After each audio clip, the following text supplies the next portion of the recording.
Hello, everybody. Pancakes here, and joining me tonight on the stack is Paradigm Pro Wrestling's Gary Wilson, and you are the head of the Blue brand. Is that's That's how you correct. distinguish yourselves? Correct. Okay, We have two kind of brands at Paradigm, the blue brand and the red brand. I'm the matchmaker for the blue brand, and I co-own the company as well. and the Blue brand is kind of where the UWFI rules, British rounds, and terminal combat matches live, Correct. and that Hardcore, anything wild or different. We try to be eccentric at the blue brand. and that helps set Paradigm apart from other wrestling companies, at least in my eyes. I don't know of anybody else that does UWFI rules. Or like British rounds and UWFI rules and then terminal combat all on the same night. We did that once. Yeah, see, it's a variety, and I Yeah. enjoy that. I try to make sure, if we're doing an IWTV broadcast, that I've got at least 3 rules explanation videos playing at any given time. Right. So, everybody in chat, please welcome Gary Wilson to talk to me about all kinds of good stuff. We'll start off since you brought it up, and I know that you're probably just like sick to death of explaining, but but for people that maybe have only caught Paradigm in passing or are confused, um, can you like briefly explain what UWFI rules are and how you got to them, like how you settled on that? So I'll explain the rule set first, and then I'll kind of go into the story of how it came to be. But the rule set is essentially a hybrid of mixed martial arts and professional wrestling, meaning that there's, like old school wrestling, there's going to be rope breaks, open hand strikes. But like MMA, the finish can only become via knockout or submission. There is also a point system that is actually based off of kind of a variation of boxing and amateur wrestling. And I can talk a little bit more about that. The point systems where people tend to get confused, but the easiest way to remember is that more or less the fights are going to end by knockout, which is a 10 count like in boxing, TKO, which is going to be a referee stoppage like in MMA, or tap out submission like in an MMA.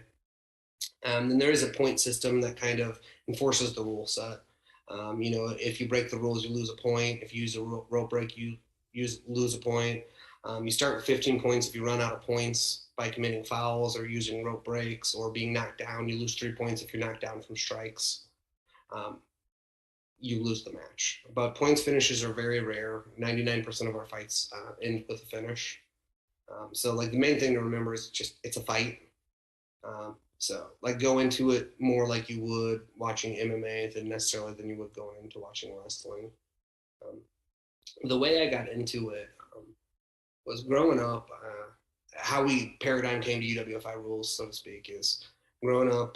The UWFI, the Union of Wrestling Forces International in Japan, ran a series of pay-per-views that were also broadcast in America. And at the time, we had one of those cable scrambler boxes in my house where you could illegally watch whatever you wanted. So I used to watch what's called the Barker channel. I think it was channel 2, and it would show you previews of things coming up, movies coming up, fights coming up. Boxing was a big one that I was into, but it caught my eyes. These ads for the UWFI because they kept advertising it as it's real, it's real, it's real. This is not the WWF. This is real. And I'm like, all right, I got to check this out. So I started watching the product that way. I was a child and really kind of fell in love with it. And the UWFI actually predates MMA. So at the time, people didn't really know what a real fight would look like. So when they advertised that it was real, these guys are working much stiffer. The submissions don't look cooperative. They're grappling. When they said it was a shoot, people believed it was a shoot, right? And that's where shoot style pro wrestling comes from. By and large, those fights were works. Some of them were, according to some participants, were actually shoots, but by and large, most of them were cooperative works like a traditional pro wrestling match. But it was a very different style. It's a lot more athletic based, not so much the colorful characters of the WWF. At the same time this is going on, it's like the same era as like Hulk Hogan in the red and yellow. The or kind of the gimmicks era, really, where you got the Repo Man, the dumpster draws, like things like that. It was very different than that. It was much more athletic based. It was much more like a competition. You got all these Russians there, so there was that aspect of it, and I really, really enjoyed it. I loved it, and it was something that really made me fall in love with wrestling. I feel like whatever you grow up on is what you think of as like the best wrestling, right? So I grew up on that in WCW Nitro, and like so for me, like the UWFI pay-per-views and like early Nitro is the best wrestling there is because it's what I grew up on. So always wanted to run a UWFI show, but the rule system is kind of complicated, and we were worried that people would not explain it. So one day I just kind of got like a wild hair up my ass, and I posted on Twitter, "Hey, if we ran a UWFI rules show, would you watch it, and who would you want to see in it?" And this is honestly before anybody really knew who Paradigm was. It was before we had live streamed. We had existed for about a year, but we weren't necessarily like on the radar, so to speak, for a lot of people in indies.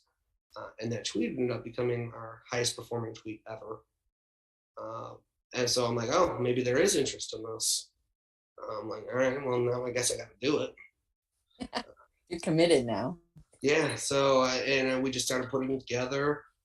It got over very well. I'm sorry, I'm filibustering you. I'm talking a whole lot. This is for you. I'm just here to facilitate. Well, it got over very, very well for us. We had that first Paradigm Grand Prix November 15th, 2019. At the time, it was like our first show to kind of, we'd gotten some, I'm going to say accidental international exposure the month prior. We had a situation where a wrestler pulled a knife on another wrestler, and we accidentally, and it was not something that was planned, and we accidentally made a lot of headlines. Like we were in like the Sun, even in the UK Sun, talking about like Paradigm Pro Wrestling and this thing happening, and I'm just like, it's not the look we wanted, but it kind of got people's attention and got it on the radar. And it just so happened our next show, this was our very next show, was the Grand Prix where we were doing something kind of different. So luckily that attention that we initially got for a negative reason kind of then looked at the UWFI because people were okay with how we responded to the situation. Obviously the terrible situation that we went through with that. No publicity is bad publicity. But that tends to be kind of true in wrestling. And it turned around and it got some more attention on us. So we then do the UWFI show. And people were really into it. We had Stephen Bonner there, who's a UFC Hall of Famer. Tom Lawler became a regular for us, was not actually on that show because he had a scheduling conflict, but we had like Anthony Henry, Dominic Garrini, a lot of people that are associated with like that hard-hitting shoot style. We did an initial tournament. Lee Moriarty was there, Kelvin Tankman, Brett Isom. We had a lineup of like straight killers in that first tournament, and that show really, really got over. The main event being Matthew Justice and Stephen Bonner having an all-time classic. Stephen Bonner, a guy who main evented in front of 40,000 people in Rio de Janeiro for that UFC. Comes to the Jeffersonville Arena, and that was one of our bigger crowds. So I think we had 100, maybe 150 there. So it kills it, right? Like you don't expect, I'll be honest, as a promoter, I didn't expect Stephen Bonner to do a whole lot. But then he comes in and he's just like, yeah, I'm going to go full force. It's going to be great. And he actually knocked out Matthew Justice in that match. So, it was kind of crazy, got over, people really enjoyed it. So we were like, all right, maybe we can do this again. This will be at least an annual thing for us or something. So we ran a one-off match in February of 2020 under the rule set, Flash Thompson versus Dominic Garrini. It got over again because we wanted to see if we could maybe do a UWFI rules match and a normal match on the same card, see how it would. And great. And then, of course, the pandemic happens. And IWTV re-aired the Paradigm Grand Prix as part of like this, I think they will call it May Madness, and it was like all tournament shows that they were showing because they didn't have any new content. And I was just like, you know what? Let's do it again. Let's do some more UWFI. So that brought us to our second annual Heavy Hitters tournament. And we decided to make that tournament partially UWFI rules.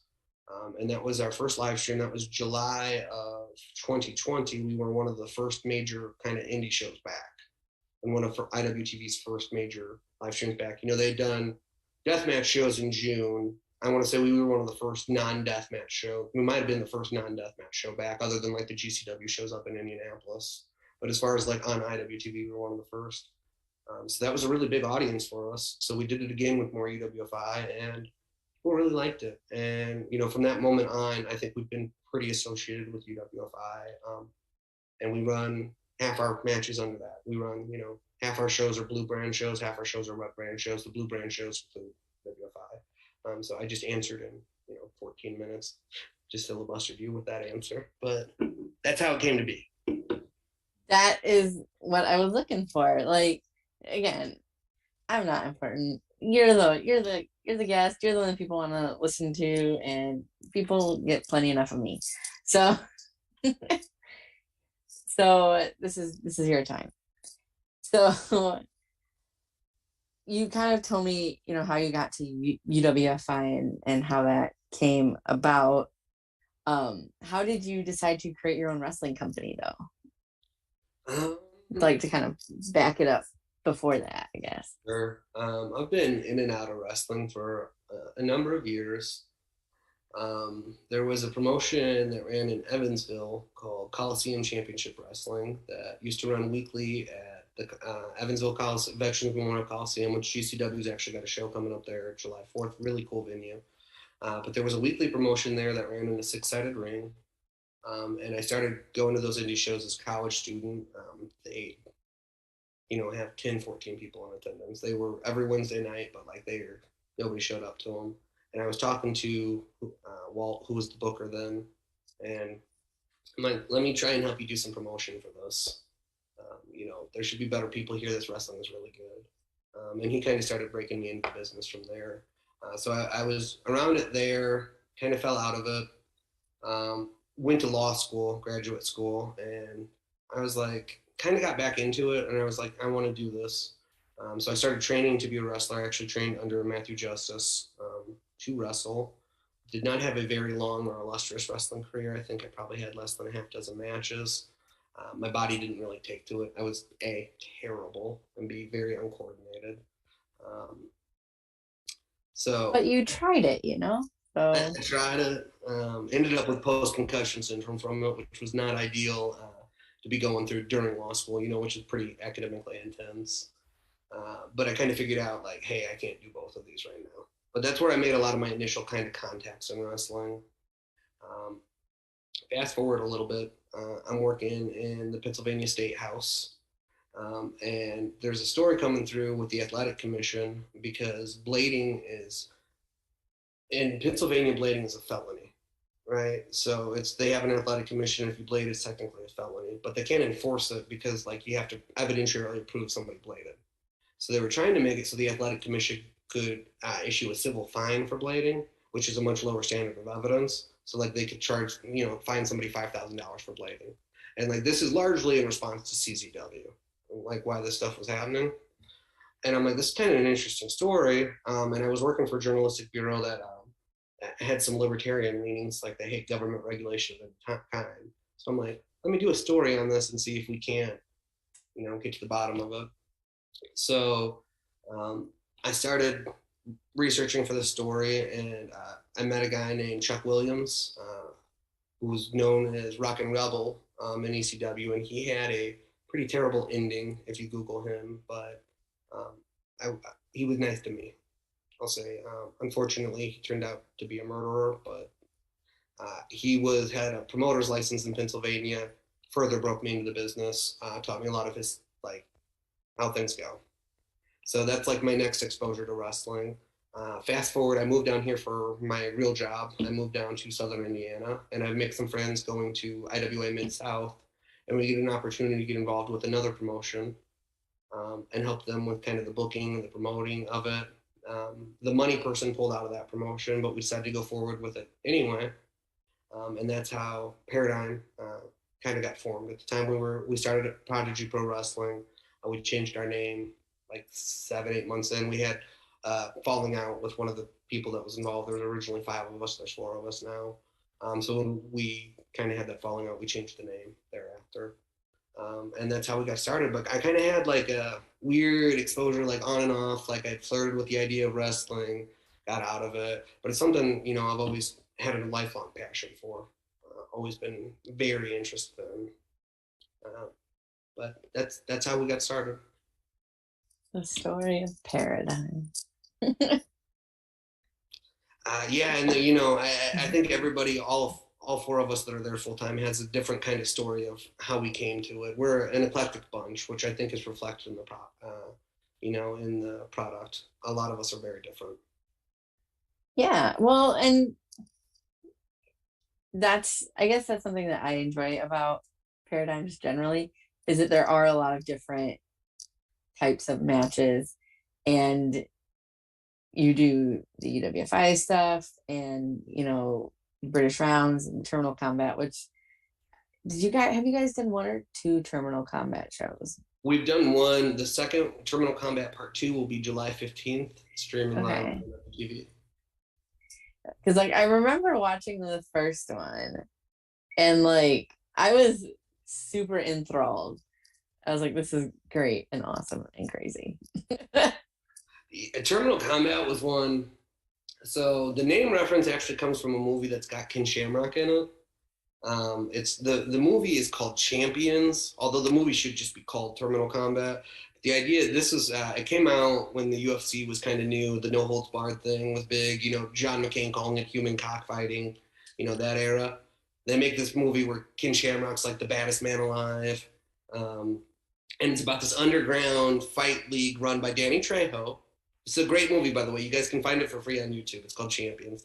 It's this underground fight league run by Danny Trejo that recruits Ken Shamrock and these other people to fight to the death in a cage.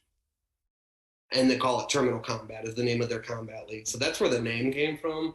Because that's one of my favorite 90s B movies that like almost no one has heard of. We posted some like trivia question where we're going to give away a prize if somebody could come up with like the namesake from it, and like nobody knew it. So it's a fairly obscure movie, but one I love. But the idea beyond that came because the Wrestling Observer had reported that we were going to run a UWFI rules street fight between Stephan Bonner and Tom Lawler. What actually happened was just a typo. Dave Meltzer misread the press release, which said UWFI rules super fight, which is what we call everything, right? We always call it UWFI rules super fight if it's the main event. But he put it in the Observer's UWFI rules street fight, and he's like, this doesn't make sense. You can't mix shoot style and hardcore. And I'm like, well, that's not what we were promoting, but that would actually kind of be awesome. So then we started thinking, how can we do it? And we came up with the timer idea, right? Once you've gone to no rules, you can't go back to no rules, but you can start with the rules. So we looked to see how long like our average matches ran. And our average match time at the time was like 4 minutes and 24 seconds, something like that under UWFI rules. They're short sprints. So we decided, hey, if it goes past 5 minutes, no more rules. And this was we kind of came up with the idea during Indiana's second pandemic shutdown. November 2020, we had to shut back down because there was another resurgence. We ended up running some empty arena shows, but we were just kind of bored and brainstorming and came up with that idea. And we started promoting it. We started promoting that one like 6 months before we had it, because we had the concept before we could actually run the show, because I wanted to do that show with fans. So that's like how Terminal Combat came to be. And we're doing it again in July. Twitter asked for it. So the show is a headache to pull off logistically. I can tell you that. But we're going to do it at least one more time. Yeah, I'm excited. I can't wait to watch that. I will be watching on the award-winning IWTV network. IWTV is great. Our main event on that show is Ron Mathis versus Tom Lawler. We've also got Dominic Guarini versus Bobby Beverly. So a couple really good matches that blend, that hardcore aspect against the shoot style aspect. And then we've also got 2 title fights. Jordan Blade is going against Eden Von England in a rematch of their match that went to a draw. And Austin Conley is going to face Max the Impaler, which is another rematch. That Max the Impaler was actually the last person to get a victory over Austin Conley for us. So that's a rematch there. Well, I'm excited. I like all those people. I want to watch them like brutally fight each other. So I see no drawback, at least for me.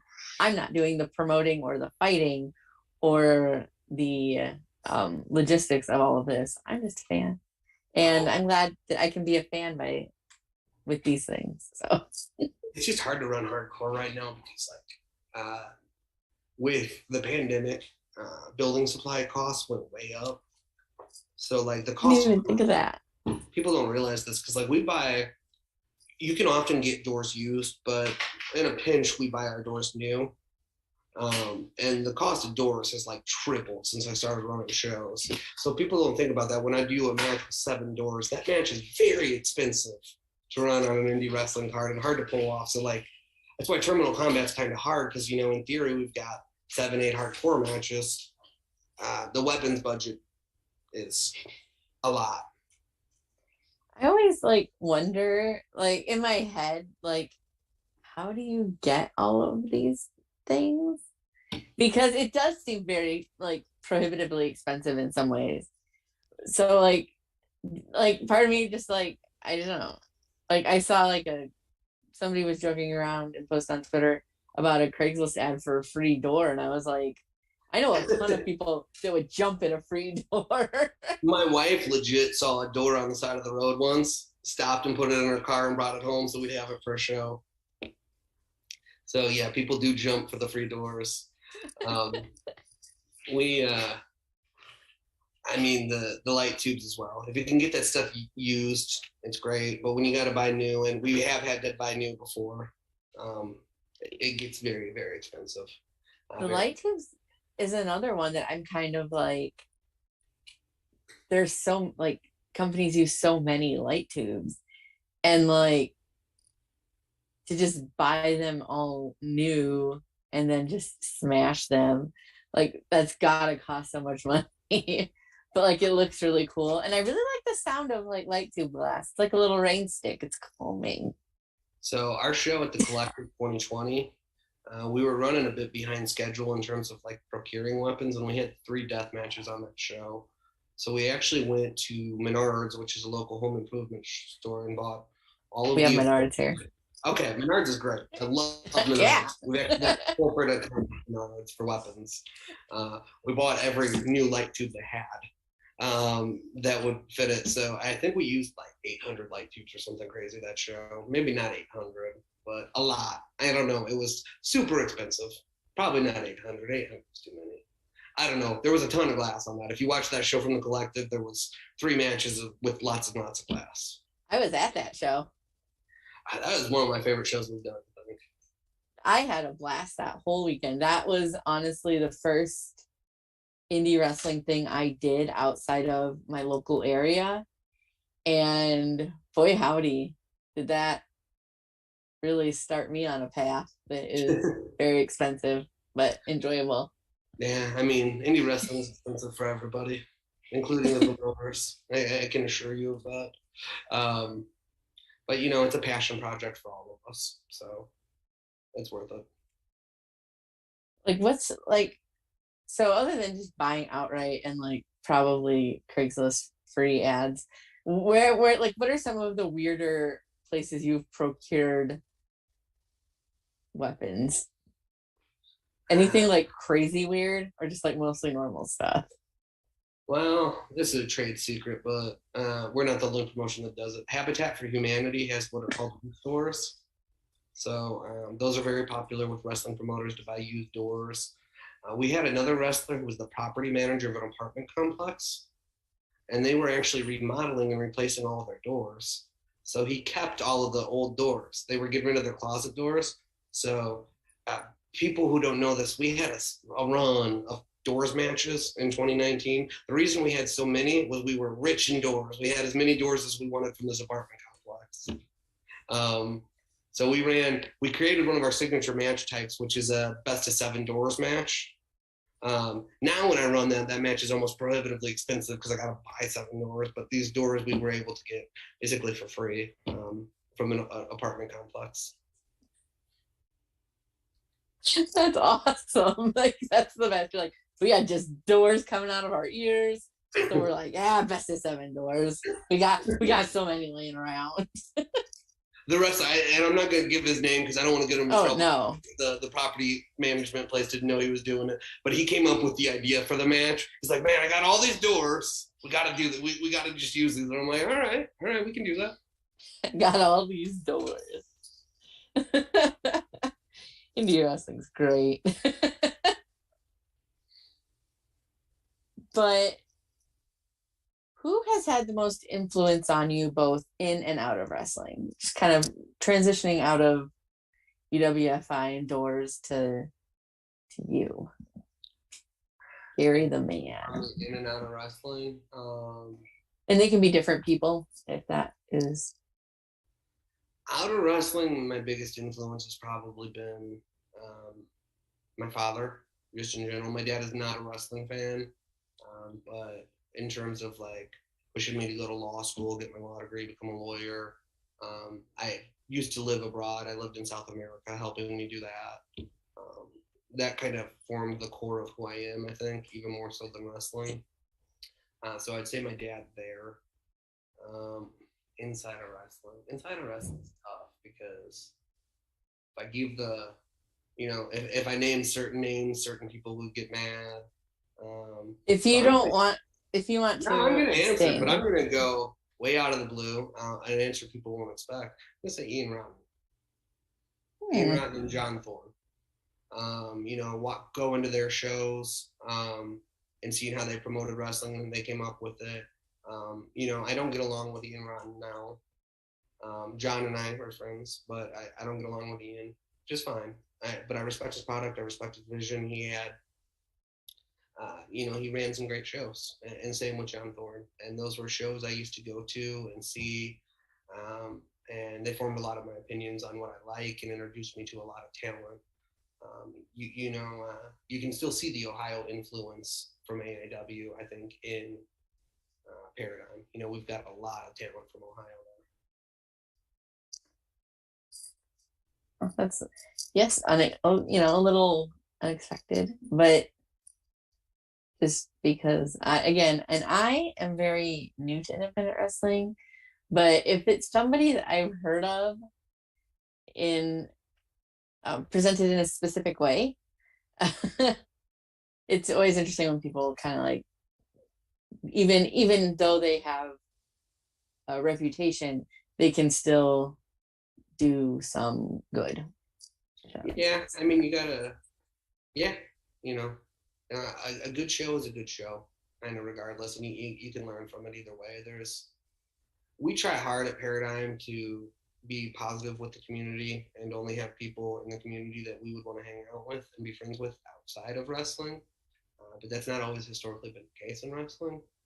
So it becomes that conundrum, of can you separate the work from the worker in terms of that? But I think things can be learned from all eras of wrestling and all wrestlers and all promoters, despite, what I might think about certain things about them outside of wrestling. So what keeps you motivated in wrestling? What keeps you doing shows? I retire every other day. I'm always like, this is going to be my last show. I'm getting out. Legit, I was very close to quitting. Paradigm probably would have continued, but I was really burnt out going into February 2020. I had really wanted to run a UWFI show. I did it. I had accomplished most of the goals I had for wrestling. And I'm like, the show we were going to run in March 2020, Heavy Hitters 2, when it was originally scheduled for there. So it was going to be the last show I was going to promote. I was exhausted, to be honest. Then the pandemic hits, and wrestling got taken away from there. And then I think I realized how much I needed wrestling, how much I appreciated wrestling, how much wrestling meant to me. I quit drinking about 7 years ago, and I was a problematic drinker. And wrestling kind of helped fill that void of keeping me busy, keeping me out of trouble, giving me something to do. And I really kind of missed it. The pandemic happens, everything gets taken from you, and you're just like, oh man. So one of the things that kept me sane was planning Heavy Hitters too. Trying to plan around it, trying to get the venue, dealing with insurance, trying to run safely during the pandemic, things like that. It was just, I was able to kind of really focus my energies there And that kind of reinvigorated me. And I've been running off of that for, a good 2 years. I really enjoyed our first run of empty arena shows as well. That those were a lot of fun to do. But then as I was getting tired, I started getting tired again this year, I'll be honest, which is one of the reasons why we filmed 8 episodes of Contenders, the Blue Brand did. Why we filmed 2 months of TV was to give myself a little bit of a break. Then we're coming back in July. But I needed about like 60 days to just kind of rest and catch up, because wrestling can be very tiring. But it makes me happy at the same time. I can understand that. It's a lot of work, but when the payoff is good, it's like, okay, that was all worth it. No, exactly. Like when you run a great show, okay, so it's the highest and highs and lowest and lows. Because there's been shows I've left where I'm just like, man, the crowd didn't do what I wanted them to. The draw wasn't what I was hoping it for, and I didn't even really like the show that much. Because like I'm always able to overlook those things, because our audience has been up and down. It's like indie wrestling. Like I can get past a bad audience if like I'm like, oh, I really liked that show. But sometimes you just have that trifecta when, objectively speaking, the show's actually pretty good. It got good feedback, good response. People have seemed to enjoy it, but I was not real satisfied with the show. And it's not on any of the wrestlers. Like I wasn't even mad at any specific in-ring things. I was just kind of mad at the overall show. And part of that's the writing, my perfectionism, things like that. And like there's nothing worse than that coming out of the show. And I was just like, man, I'm fucking done. I'm done. I don't want to do this anymore. Then it turns around, we do our next show. And I'm like, oh, this is great. This is some of the most fun I've ever had. Like, why would I ever walk away from this? And it's a complete turnaround within like 45 days. And the show that really kind of brought me back was we did a UWFI taping December of last year, season 4. Was probably the most fun I've ever had at wrestling. We taped like 37 matches that night, 36 I think, which is probably what our limit should be. We did 40 with season 5. I think it was too many. But I thought it was fine. But that show brought me back, and I was happy with it. And so it's just that roller coaster of emotion, and that high you get after that show, that good show, that show that was from a business standpoint pretty good for us. Like and from a crowd standpoint, the crowd we had there made good amount of noise. I was happy with the product, the ring. I was happy with people stepping up and how they presented themselves. There's nothing better than that. That's like it's like the best high in the world. That I can understand where that would be. It kind of like one month it's great, the next the next time it's terrible, but like always chasing that like that great. Yeah, and the great ones will feel you. I can generally get 4 or 5 months out of them. The joke I make with some of the talent and with my co-promoters is I just need to get a little manic, and then I'll plan 3 or 4 more shows. So that'll get me through the next wave when I've decided that I want to quit and want to walk away from it. I'm never going to cancel a show, so then we'll be fine. Yeah, you just have to have something to do. Exactly. So, that keeps it running. We were trying to do a monthly split where Paradigm was going to run twice a month, Blue Brand and Red Band, and I think that was honestly too much. So for my part, Blue Brand is probably going to run more like 8 times a year, including some longer tapings. But that seems to be about the good rhythm. I help out on Red Brand shows, and I am involved with that side too, but I don't book those shows. So there's a lot less weight on my shoulders for those shows. I'm not doing the talent relations aspect of it. I'm not writing the shows and things like that. Just trying to do all of it is too much. Yeah, I can understand where that would get to be a lot. And it's nice to be able to just work the show the day of and not have to worry about all these like 50,000 emails from 72 different people, the same talent asking you what time they have to be at the show every time. And you're like, I already told you. Like last minute cancellations too. Have been a nightmare for wrestlers lately. The taping you were at, yeah, I was all over the place. I want to say, granted, I booked like 45 wrestlers from there, so it was fine. But I want to say we had 15 cancellations for that show. 15. Like, that's more than some shows book, like, as far as people go. I had 15 cancellations. We were literally rewriting those episodes as the show was going. I felt like an old episode of Nitro, where Bischoff was just writing the show on the fly. We were literally doing it. Because, like, wrestlers are like, oh, I got to head out. And I'm like, well, you're supposed to be in this match later. That's fine. I'll figure it out. Weber Hatfield, can you go wrestle another match, please? And things like that. But, the wrestlers that were able to be there and healthy really kind of pushed it through for us and made that, still a positive experience. I loved that taping. I came out of that really happy with those 8 episodes we got. And it ended up being good. But like that story, I won't spoil it, but there's a whole storyline. There's a whole season-long storyline that pays off on the season finale. That was all written that morning. Not even that morning. Not even that morning. That was all written at 4:00, before the show started. So like, and we completely changed direction in our company. Like over the course of those 8 episodes, was decided at 4:00 that day. So those are long days sometimes. I have long, manic, frantic days. Also, to anybody listening, make sure to watch the whole season so that you can get to the end and see what we're referring to, because I think I know what you're talking about because I was there.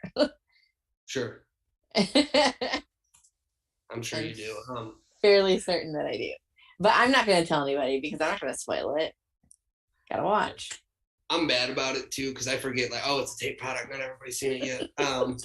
Because to me, that all that stuff happened back in April, so it's old hat. But we run into continuity problems sometimes from just taping so much in advance. We got to remember, like, okay, what can I promote right now and what can't I? What can be honestly advertised as a title match? What can't be? Some of the, it's almost like a riddle. We always call them the WCW Worldwide tapings because it was hardest during our real empty arena thing because we were taping No Hook. We did 2 seasons of No Hook. We did 3 seasons of Contenders all right together. Then we did 2 or 3 other standalone shows. And then there's continuity with all of them, but they were airing out of order. And because we were getting them done out of order, like we had sponsorships for this show and not for this one, so we could air this one here but not that one. But just trying to get that figured out to where we finally just had like a Marvel universe. Here's where you are in the timeline.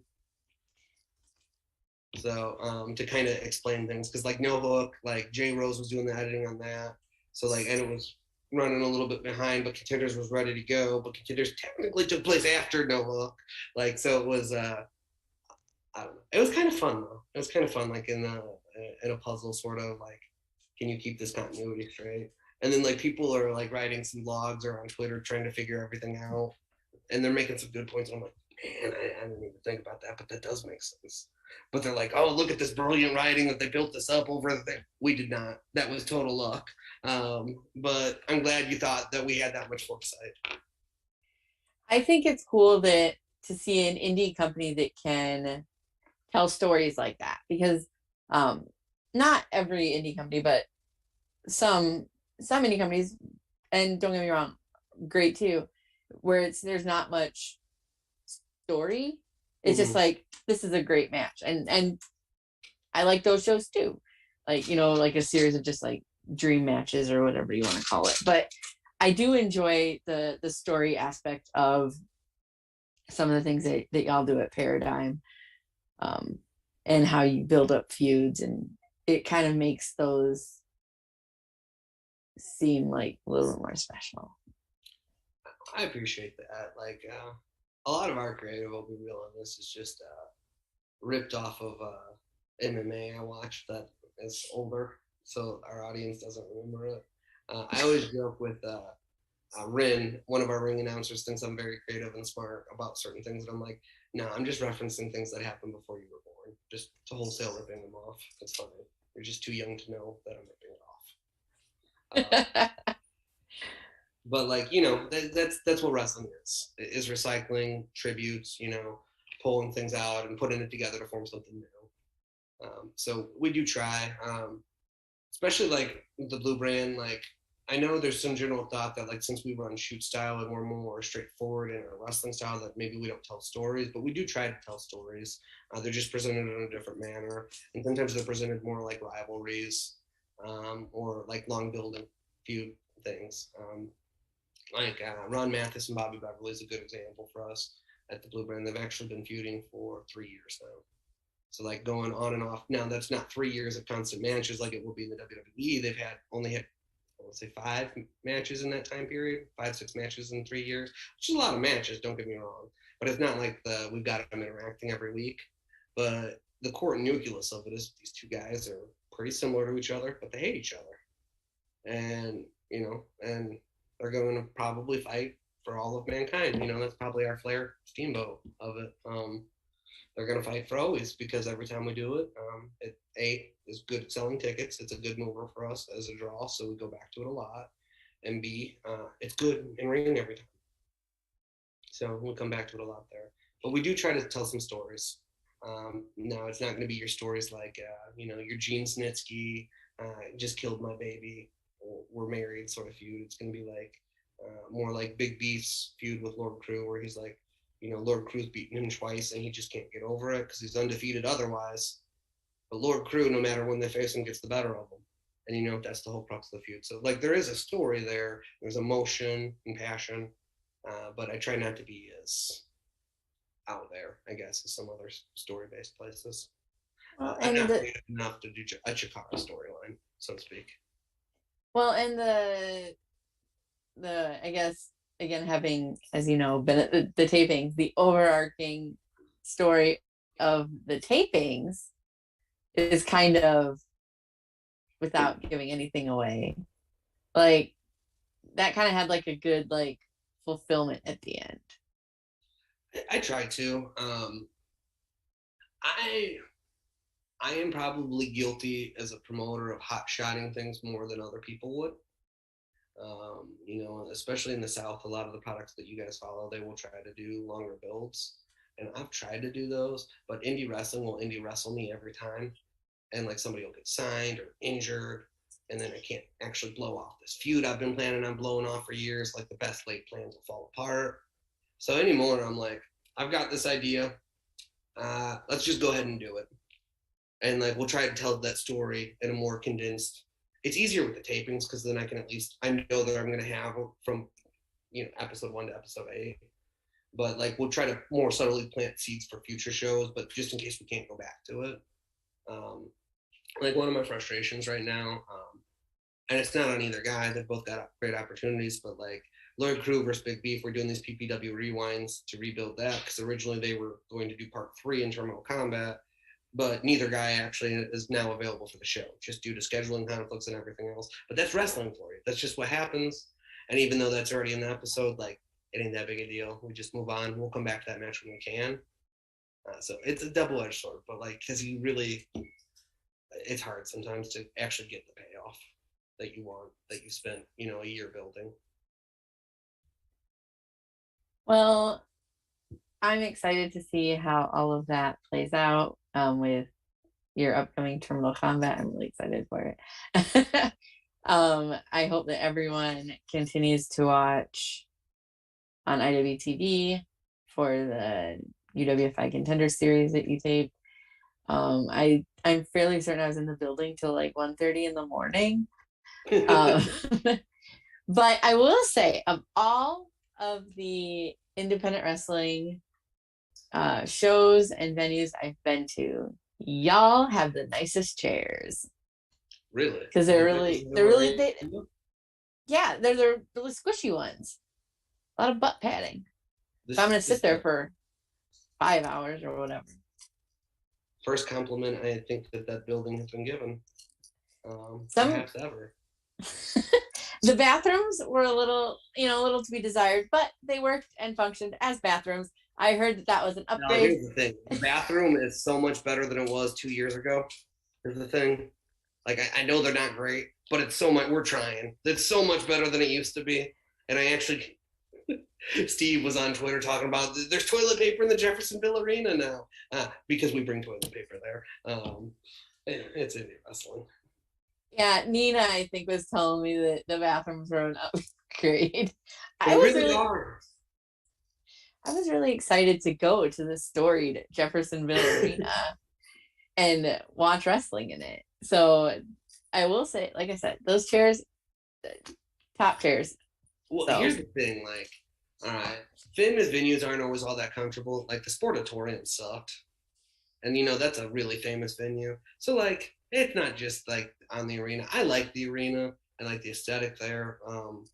It gets hot in the summer is the biggest complaint I have, but I love running there in the winter. I think it films well. Like I love filming contenders there because I like how it comes across on camera. yeah, I think it's, yeah, what you kind of would expect for indie wrestling in some ways. I don't know. Sure. I kind of don't expect like a full, like, I don't know, like big fancy like arenas. Like, I don't expect that. Like, that's about what I expect for indie wrestling Well, I'll tell in a you good one way. venue that we've run that was luxurious was the King of Clubs up in Columbus, Ohio. We've run 2 shows up there. Ohio Wrestling Alliance. That's their home building. So nice. It's like this music club. It's like a house of blues. Like bathrooms are great. There's multiple facilities. We got a whole backstage area. And Justin, the promoter for OWA, because we were co-promoting shows with him, really spoils his wrestling. So he's got catering. And I'm like, man, you're really blowing up my spot. I'm not this nice to people. He's like catering. He's got these folders prepared with people, and we're at this nice venue with couches. It's climate controlled. And I have to tell my rosters, yeah, but it's back to the Jeffersonville Arena next month, y'all. Don't get used to this. Don't get used to this luxury. Oh, so I'm just gonna move on to some just like kind of like fun, random, weird questions. Okay. Um, if you had an action figure of yourself and it was one of the ones that could like say phrases, what would you want it to say and what accessories would it come with? So my wife actually, I don't have it on camera. My wife did get a custom action figure of me done, Aww. wrestling gear, over from some makers in Germany. It looks like a Hasbro one, and he's got a bat, which is what I used in a couple of matches. Um, what would I say?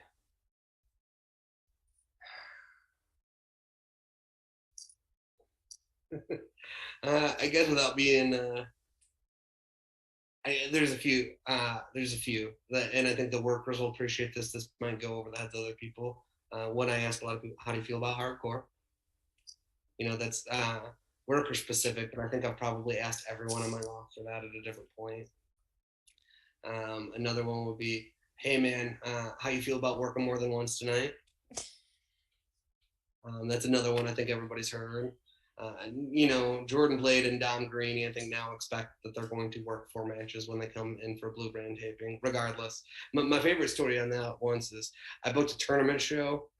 Dom was on the show, agenting the whole show. Dom was not in the tournament, yet still worked multiple times on that show. He still worked 3 matches that taping for us, and he was not in the weight class for the tournament that was even happening. So I'd say those are probably the 2 things that how you feel about hardcore and can you work more than 1 match? That's awesome. My the other one, and this is true from all indie wrestlers. Now, it's not the best payday, but now I think that could be one for every indie wrestling promoter because you'll always give your sales pitch on why it's still okay to come here thereafter. So I am a Snackosaurus Rex. I love snacks. I'm going to ask you, what are your go-to like road snacks or show day snacks? Because I know that you guys travel like a little bit because you're not always in Jeffersonville at the arena. Sometimes you get bougie, apparently. Yeah, only when we're in Ohio. That's the only place we can afford it.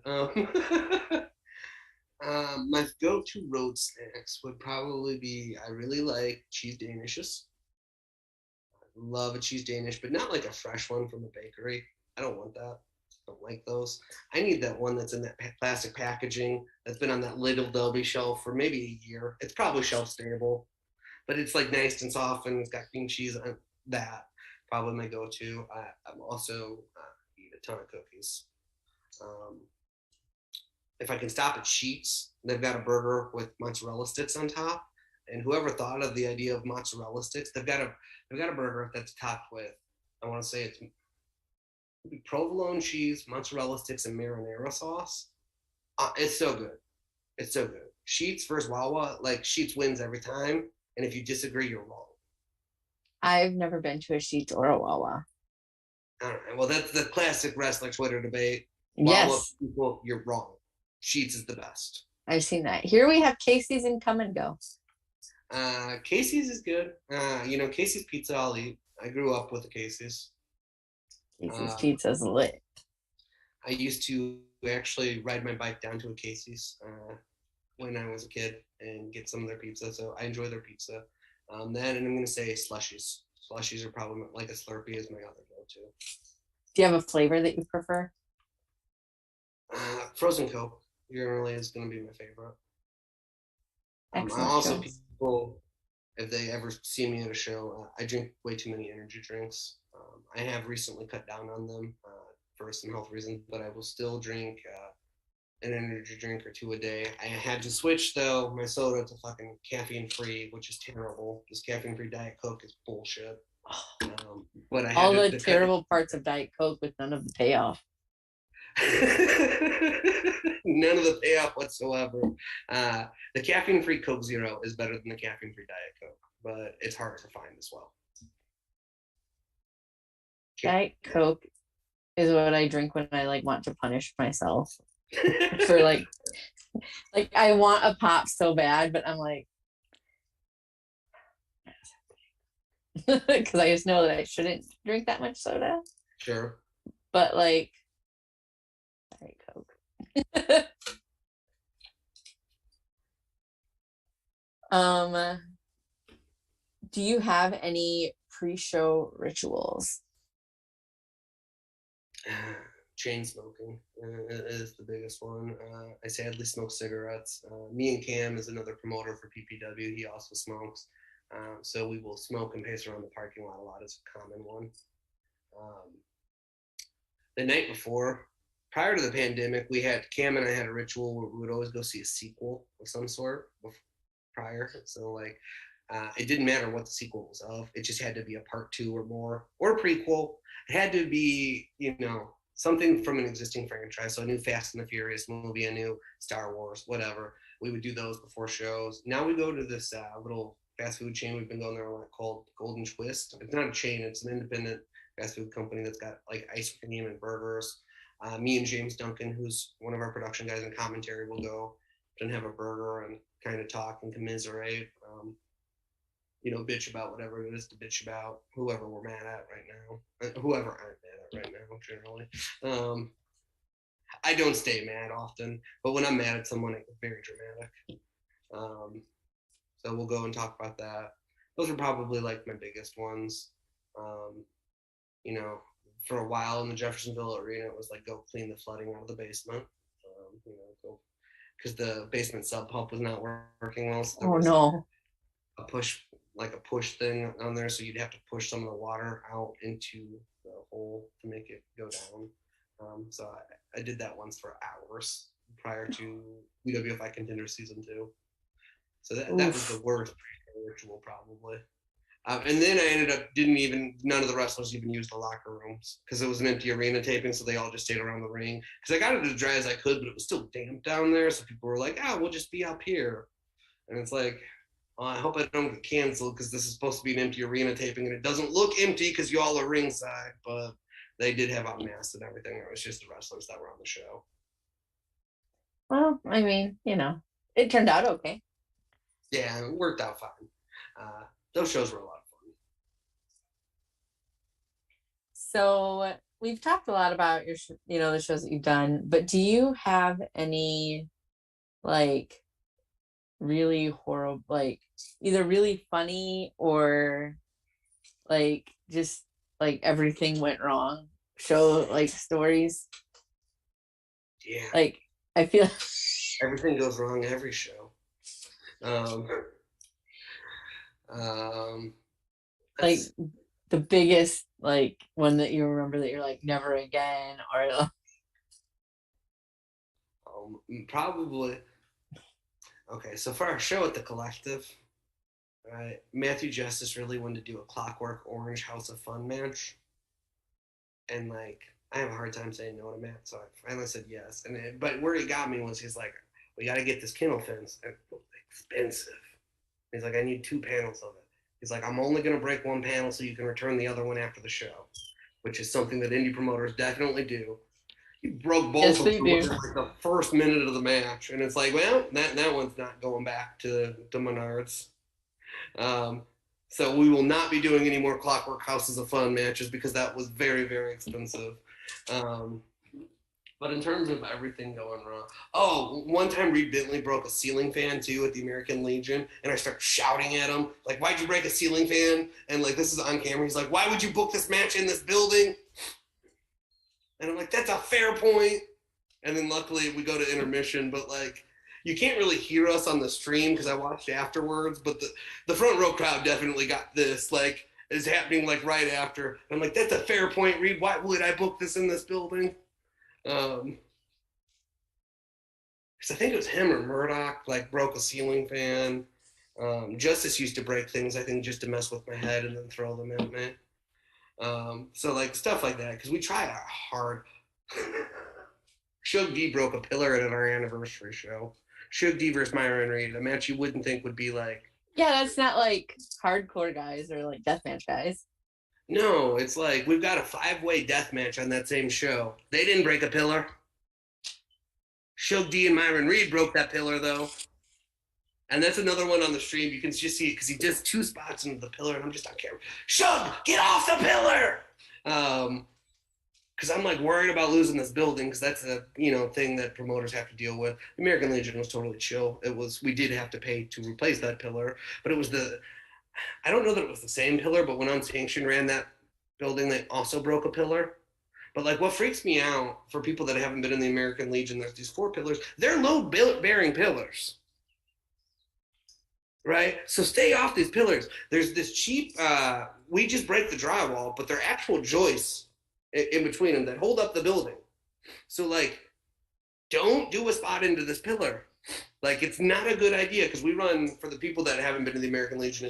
It's 2 floors and it's got a really low ceiling on both floors. But we run on the basement level, which does have a ground entrance, but it's like a split level place. So there's a whole floor and a whole restaurant, a whole club happening above it. It's like let's stay off these pillars, right? But Yeah, you don't want this the top floor to come crashing down on the no, people. exactly. The building is structurally sound. We get a permit for it every year. But I always worry like that's a joist. Like you don't mess with that. Other things that happen like people canceling and us having to. One was when we actually show in Ohio. It was Doug and I and Cam were all in the car together. And this was a co-branded show, so I had booked some of the matches. Doug had booked some of the matches, and Jordan had actually J Rose had booked some of the matches as well because it's part of our Juneteenth card. Um, and we had so many cancellations happening. Cards falling apart. Wrestler can't make it. Had to change a whole storyline. So I decided, let's go ahead and do title change because I will often do a title change like when we've had things around. So Hoodfoot drops to Isaiah Broner on this show. Isaiah Broner tears his like MCL, Achilles heel or something. So he just gets our title and is injured immediately after. So then we have to create an interim championship, and it's like, I should have just left the belt on Hoodfoot. But who knew he was going to get injured in that match, right? And Broner's a great guy, healed up, came back, and had some killer matches. But that was just one show that, like an example of like everything that could go wrong seemed to go wrong. But we had a sold out crowd at the King of Clubs that night. And my parents were at that show, which was very cool because they don't come to many of my shows. So I still loved that show. I'm still very fond of that show, but like we just started laughing about halfway through because no matter what we tried to do, it was falling apart. Ron Mathis actually saved us that day. because we had a bunch of cancellations. And I'm like, I'm going to call Ron Mathis. Ron Mathis is going to get there, and it's going to be fine. And Ron Mathis got there, and it was fine. So that's how Ron Mathis somehow ended up on a Juneteenth card. Um, it might not have thematically fit, but he was available and willing to come last minute. Um, that's the joke. Ron Mathis is like the ultimate company man in that he's filled in for us in so many weird different spots. There's so many times when I've hit up. Mathis keeps late hours like I do. I'm up very late. I'm up, 3, 4 in the morning. Mathis is also up at 3, 4 in the morning. So he's got it in a lot of places where I'm like, I know I can call Mathis right now or text Mathis right now, and it'll be fine. He'll come save the day. I think he filled in for us at short notice for injuries and things like that, probably 7, 8 times.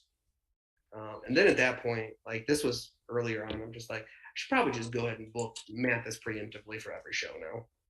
He's gonna be there anyway. Like We he's gonna all end up ended up there. doing it, yeah. But that was one of them. Like even Pancakes too, he actually saved the day there too, because it was supposed to be Matthew Justice versus Levi Everett, but Pancakes 2 was the week after Mania weekend in Florida. They both got injured Mania weekend, so the main event ended up being a totally different match. Ron Mathis versus Big Beef, and both guys. Mathis took, I want to say the match was on Saturday, and he took it on like Friday. He had pulled us out of a number of pickles. I love Ron Mathis and Bruce Gray and Tyler Vox, DD Trash. Those guys are great. I the taping was really the first time that I remember seeing them. They might have worked the Paradigm Show, the Collective, but I wasn't as into. I was first getting into everything, so I maybe like there's a lot I don't really remember specifics of on that. But DD Trash at the tapings that I went to, fantastic. Like I kind of liked them before. I really like them now. They're great, and Mathis can literally do anything. Like I run a shoot style promotion, and the fact that like I call Ron and he's like, I had an injury. It was him filling in on an injury for Contender Season 1. I'm like, you want to work shoot style? He's like, I don't have that background at all, but yes, I do. I'll figure it out. And like that's just his attitude towards everything, and he does figure it out, and ends up being really good. He's really entertaining. Him and Bruce are, two of, for my money, the best entertainers in wrestling, and they're both really good in ring too, really underrated in ring. Mathis is a great talent. So is Bruce, for that matter. But like of like the people, if I had to, if you're gonna tell me who's the most underrated people on the Indies, it's DD Trash. DD Trash is gonna be my answer 100% of the time. I like I said, I was very like I kind of knew them from before, but seeing them at the tapings was so much fun. Like they were very entertaining, the whole lot of them. And it's cool that Ron can kind of work everything. And I got definitely like a different perspective after seeing them in person. So Sure, yeah, and really hard. He's down for anything too. He's done death matches for us. He's done shoot style. I did him in a British rounds match, and he came out as Austin Power. Like, it's great. But we've got a lot of really talented people that have like pulled us through some bad situations. Jordan Blade's another one. One of the shows you asked me to pick has gone wrong. PPW Grand Prix 3 in March, or Grand Prix 4. It was Grand Prix 4. So she's booked to go to the finals, and she's booked to go to a draw on the show beforehand. So she's working 5 matches that night, and her flight gets canceled. And I'm like, holy shit, this whole show is booked around Jordan Blade. Now, we ended up getting her there. I had to shame American Airlines on Twitter, and they responded. And we ended up having to fly Jordan into Cincinnati and have her driven down here to Jeffersonville, then fly out of Louisville. But that was such a disaster. She literally like went from the car into the ring almost against Eden. Like it was that time pressed to do it. And then she went on and worked her 5 matches that night, which is insane. The fact that somebody worked 5 matches directly after hours of travel delays, immediately getting off the plane and killed it in all of them. We've got the wrestlers are kind of what makes this all worthwhile. When we get to have a moment like that where it's like, despite everything, like this was still pretty awesome. I love Jordan Blade. I love watching her just kick ass. So I will watch any and all of Jordan Blade matches. Thoroughly enjoy her work. So moving on to just some more kind of like fun, lighthearted, not so stressful, maybe questions. Um, do you have any hidden talents?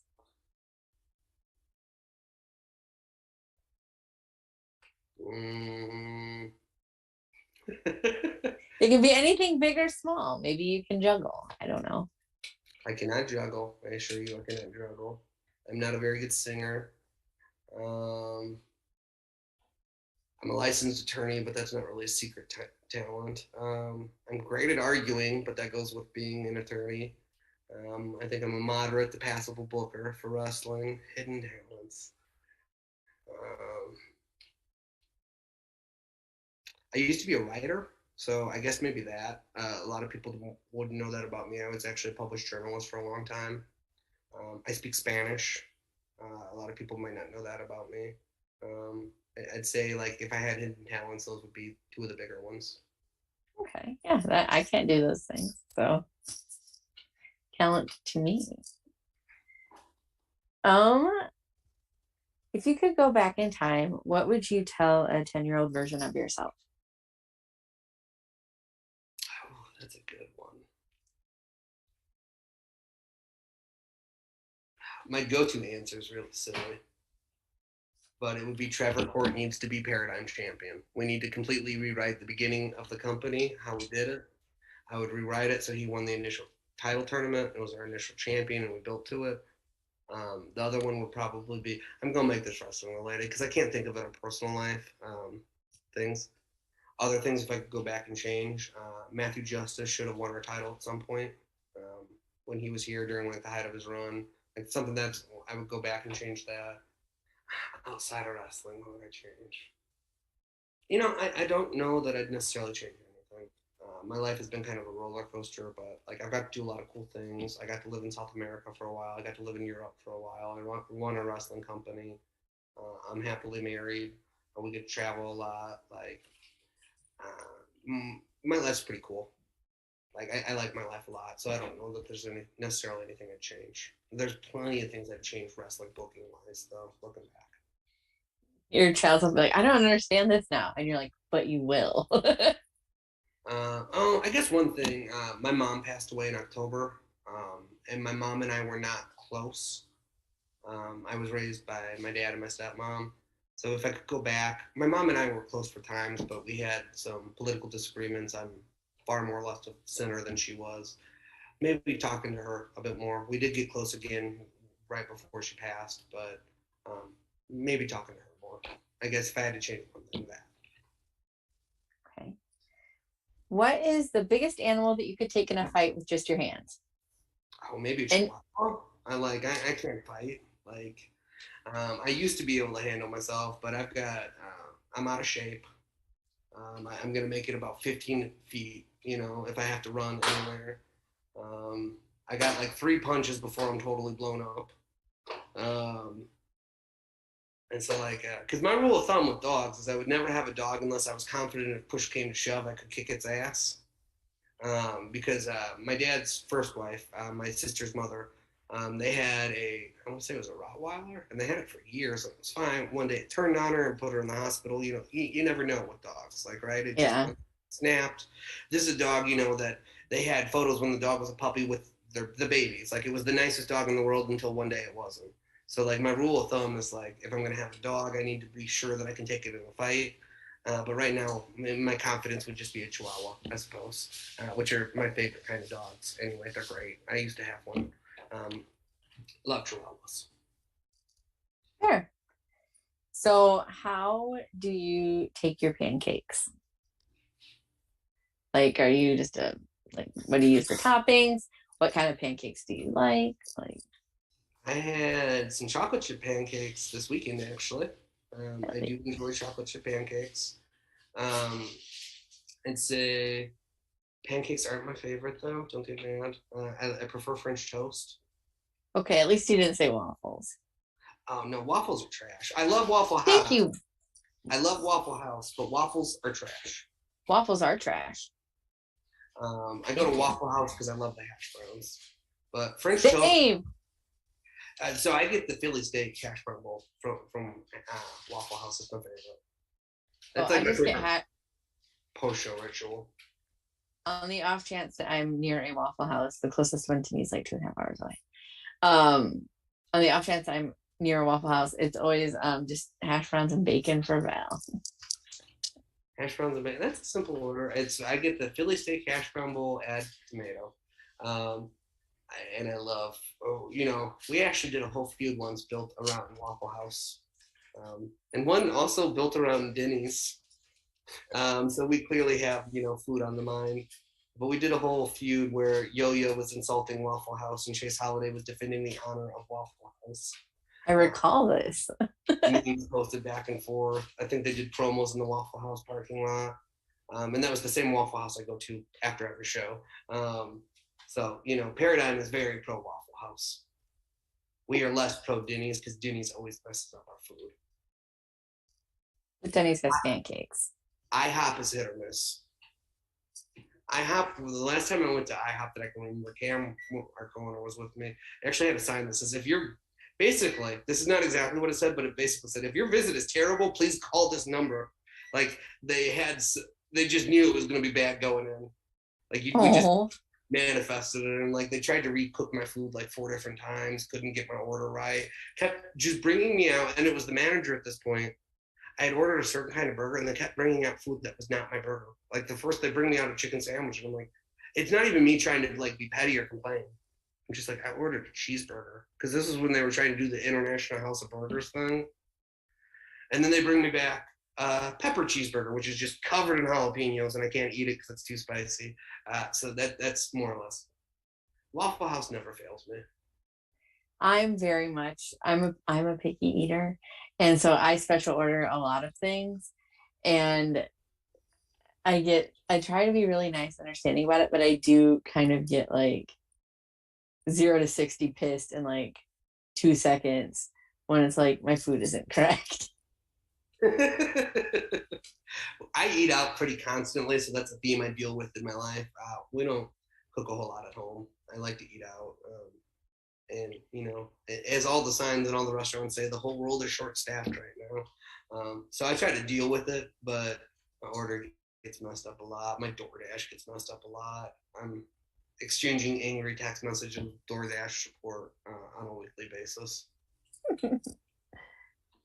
So you said you like cookies earlier. So this question went from mildly important to like a little bit more important. So just take like this journey with me. I'm just gonna put your mind in the right place. So you decide you're hungry, you want something sweet, you go to the store, you love cookies. So you find yourself in the cookie aisle, and there are just so many cookies, but you don't want like chocolate chip or peanut butter. You want America's favorite cookie, which is the Oreo. So you go to the Oreo section and you're looking around, and there's all the different flavors, but you don't want any of the different flavors. You want just like the OG, like chocolate cookie, white cream center Oreo. But like now you still have choices, right? Because you can get like the thin Oreos, or you can get like the regular, just like single stuffed Oreos, or you can get like a double stuffed Oreo, or in this instance, you could even get one of the mega stuffed Oreos. So like, which Oreo are you going for? Okay, so they've got one bigger than the mega stuffed Oreo now called the Most Stuff, and it actually just comes. I just actually had one. It comes with 2 Oreos in there, and it's like, I want to say like quadruple cream, which is pretty cool. It's a cool novelty, but a double stuffed is the proper ratio. The mega stuffed is too much. The most stuffed is way too much. Like, it's cool to do once as a novelty, but a double stuffed is the proper ratio. But you know what I prefer over Oreos is going to be the Keebler Fudge Elves. I like those too. The double stuffed fudge ones of those are my favorite, and double stuffed is the right, because it's the same as like with the Oreos where you can get the different kinds. And if it's going to be an Oreo, I want it to be a golden Oreo as well. You want it to be what? A golden Oreo. Oh, I don't know what I thought you said, but that wasn't it. Okay. I don't love the chocolate Oreos. I'll eat them, don't get me wrong, but the golden ones I prefer. But the important thing is that you answered the question correctly, which is double stuff. Yes. It's not like an officially like there's no official correct answer, but there kind of is.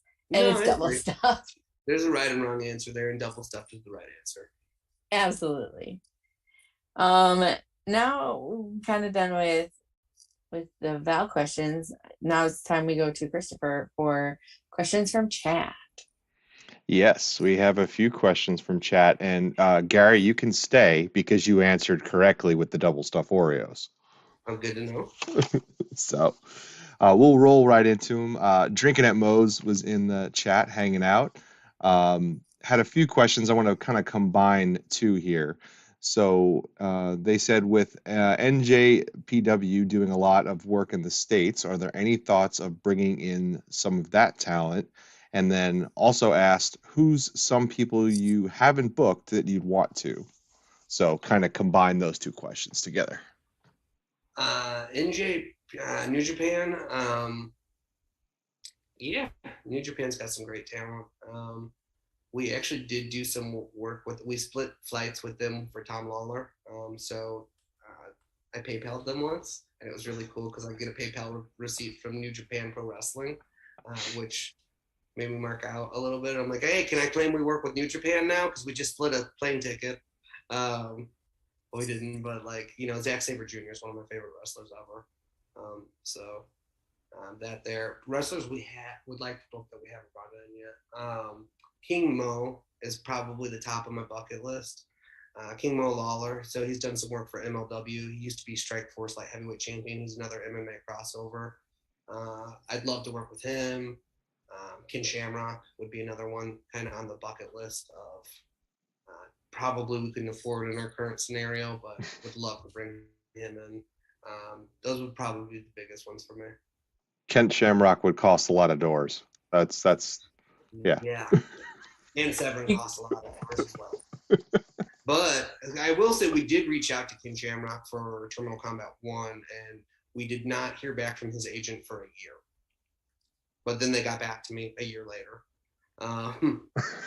Whereas Dan Severn was on top of responding to phone calls and, because we brought Dan Severn, and Dan's a cool guy. Very cool. All right, we got some more questions here. We got one from Vic. What's the weirdest thing you've seen pulled out from under the ring?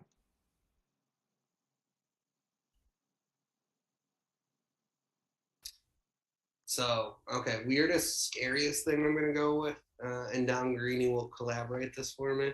We did a street fight between Ron Mathis and John Wayne Murdoch, and they pulled out tiki torches. And these are dollar store tiki torches that have these metal candle holders on top. And the issue with them was when they would hit each other with them, the candle holders would just like fly off into the crowd. And one just like whizzed by Dom's face. Oh, jeez. And Dom was like, my life just flashed before my eyes. That or Matthew Justice and Bradley Prescott, our first heavy hitters tournament, they were using full cases of natural light as weapons. And like, just like a full case ended up in the crowd because they deflected one of them.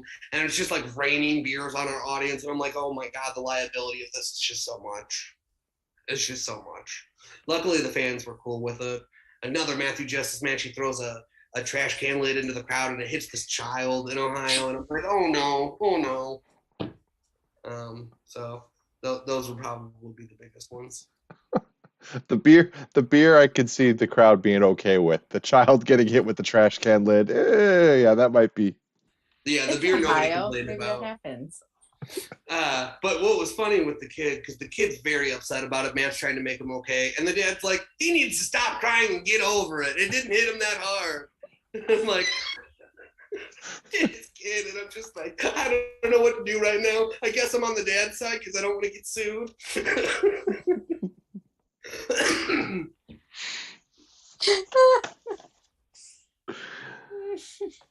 All right, well, speaking of getting hit hard with something, Old Bad Guy had a question about Brett Eisen. Brett Eisen is back.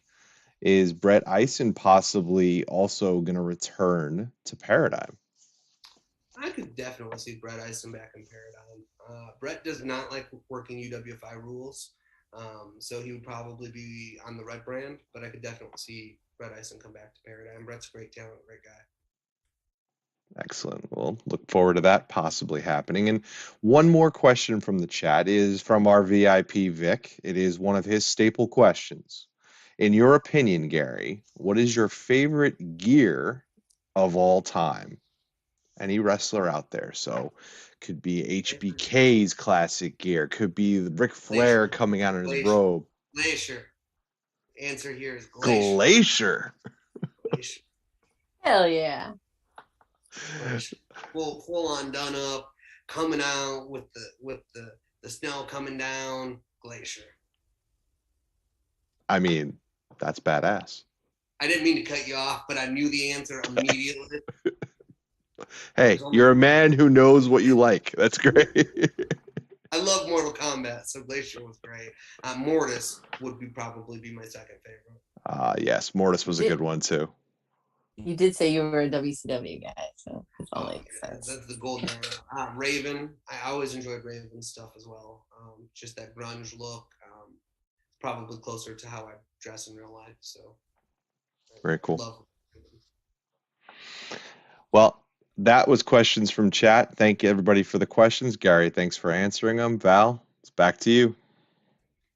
Hell yeah. Well, now is the time where you tell us all about your upcoming shows and what is in the works with Paradigm. Okay, cool. Let me pull up your calendar. Yeah. Look at some posters. So tonight we have a premiere on IWTV. We've got episode 6 of UWFI Contenders premiering. It's main evented by Dominic Guarini versus the locksmith Brandon Williams. We've also got Jake Bravado, who I think is one of the top prospects right now for Paradigm, against Derek Neal, who always hits real hard. Steve Pena versus Austin Conley. That's going to be another great one. Weber Hatfield filling in on short notice against Dustin Leonard. And then the Von Englands, Eden and Sid, taking on Arthur MacArthur and Casey Carrington, the 4th of the AIW Academy. So that premieres tonight at 10, just about 35 minutes away. We've got a show on Friday, a Red Brand show. Let me look up the details of that real quick so I can keep things straight.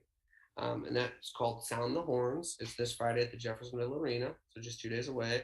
That's going to be main evented by a triple threat match for the number 1 contendership to the Paradigm title between Myron Reed, Chase Holiday, and Merrick Donovan. We've also got a great Indiana versus Tennessee match on there with Zay Washington versus Cole Radrick. Shooters Don't Die are defending the tag titles against the Shock Collars. We've got a hospital with Ron Bass Jr. versus Juicy Jimmy. And Croc the Croc versus Big Beef in another hospital. We got Flash Thompson and the Ben Sheeran brand on here. I love Flash. What's so funny about Flash is that like Flash could fuck up most people in wrestling, no problem. And like he has the funniest gimmick ever. But like Flash is legit. He did this hot chick challenge, right? And totally no sold it. He had no issues whatsoever with it. Just like eats it. Doug got it on camera, even to prove like, dude is tough and crazy. So we love Flash. So that's this Friday. And the next Blue Brand show, the next show for me is going to be July 15th. And that's going to be at the American Legion in Sellersburg, Indiana. That show is Terminal Combat Part 2. That will stream live on IWTV. We've got a great card there. Austin Conley versus Max the Impaler. Eden Von England versus Jordan Blade. Dominic Guarini versus Bobby Beverly. Ron Mathis versus Tom Lawler. We've also got Jake Bravado, the swinger Ryan Clark. Max Zero versus Josh Crane. That's a really good card. And then we've got our anniversary show is coming up. We're actually going to debut in New Jersey at the H2O Wrestling Center. That's going to be main evented by a ultra-violent Iron Man match between Ron Mathis and Bobby Beverly, 60 minutes. We're also going to have a full UWFI rules card on that. Then I've got some other things cooking that aren't official yet, but there will be another Heavy Hitters tournament. Will be our 4th one. We're targeting debuting somewhere in northern Indiana. Within the next year would be nice. And Paradigm, we're always looking to grow the brand. So I'll just say as an open plug, any promoter out there that you want to face off under UWFI rules, we want to come to you. Grandstand challenge. Action wrestling, we'll come fuck you guys up. TWE, we'll come fuck you guys up. Any promotion that wants to face off in UWFI rules, love to do it. And I say we'll come fuck you guys up with the most utmost respect. I don't want any heat. I love y'all. But we'd love to take the UWFI rules brand on the road more, different parts of the country. We'd love to do that. So that's something we're going to work on doing soon. Nice. Yeah. Get that UWFI kind of showcase in different places and see some different talents do those things. I know being in Indiana, it seems like you get a good mix of talent from different kind of get some Eastern talent and some Southern kind of guys and some Midwest people, but to see more would be nice. Yeah, we'd love to do it. Northeast, Southeast. I know IWTV is big on the Southeast first right now. Indiana kept wrestling alive, period, during the pandemic. We kept it alive. Indiana's the home of wrestling. So I'd love to see our roster against anybody. I'll take off my promoter hat for a minute. But, we love to work together with everybody. We're laid back. We're good, easy to deal with, I think. We'd love to get Paradigm out there more.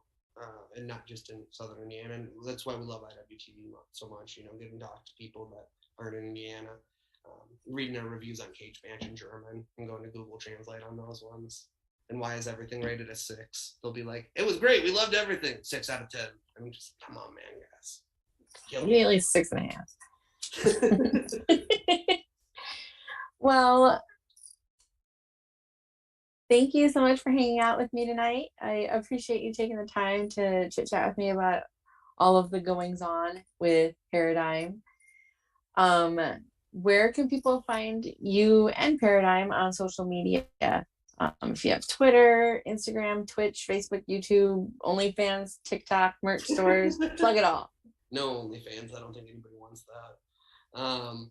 So I'm most active on Twitter. My Twitter handle is @GJW34. I do have a Facebook account. I do not use it for wrestling, so please do not add me on there. But Twitter, I do use for wrestling, so please follow me there. Facebook's really just for my family for the most part, and for Messenger for people that don't have Twitter. But follow me on Twitter. Paradigm, you can find at paradigmprowrestling.com. You should go stream our stuff on IWTV. We've got almost 100 shows on there. Our Terminal Combat in July will actually be our 100th show, which is wild to think about. We're a promotion that wasn't supposed to make it past 4, and then 4 shows, and that's going to be our 100th show. So that's where you can follow us most easily. Come out to a show, buy some tickets. We are always available with match sponsorships and wrestle sponsorships. If I could just touch on that, we always appreciate those sponsorships because we would not be in business without them, if we're being very honest. That's kind of one of our lifeblood, and it allows us to do some creative things and treat the wrestling better than we could otherwise. Yes, sponsor the Paradigm shows, like some people sponsor Paradigm we love shows. It. We love the stack. We love Bald Monkeys. We always appreciate that stuff. Grind Bin's another one that has been very good to us. And part of that is just to be real honest, we're in a wrestling saturated area. If we were just relying on the door, you wouldn't be the caliber of shows that people want from us or want from Paradigm. We don't take $1 from Paradigm. I've never taken $1 out of the account. Any money we make, any show that's profitable, like the Collective was a profitable show for us, went into funding empty arena shows. So every dollar we make goes back into the company. It's very much a for us, by us.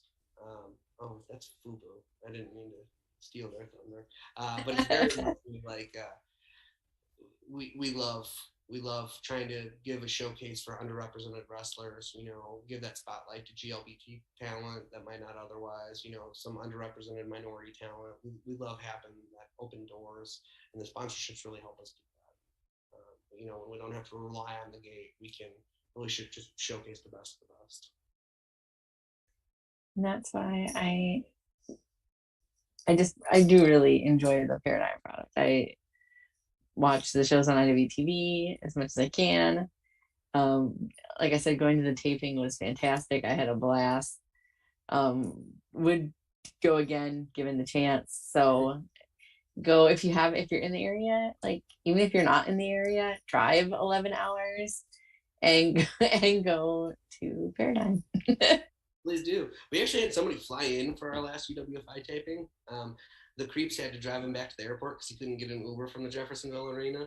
But like, that's the biggest compliment to me is when someone like you or somebody flies into the show or somebody drives in for 11 hours to see us. Like, that's the biggest compliment in the world. That really does mean the world to us. You know, we don't have the biggest live audience, but we do have a lot of people that travel in, and I think that speaks to like kind of the uniqueness of the product. But it's the biggest compliment. I think it's the coolest thing.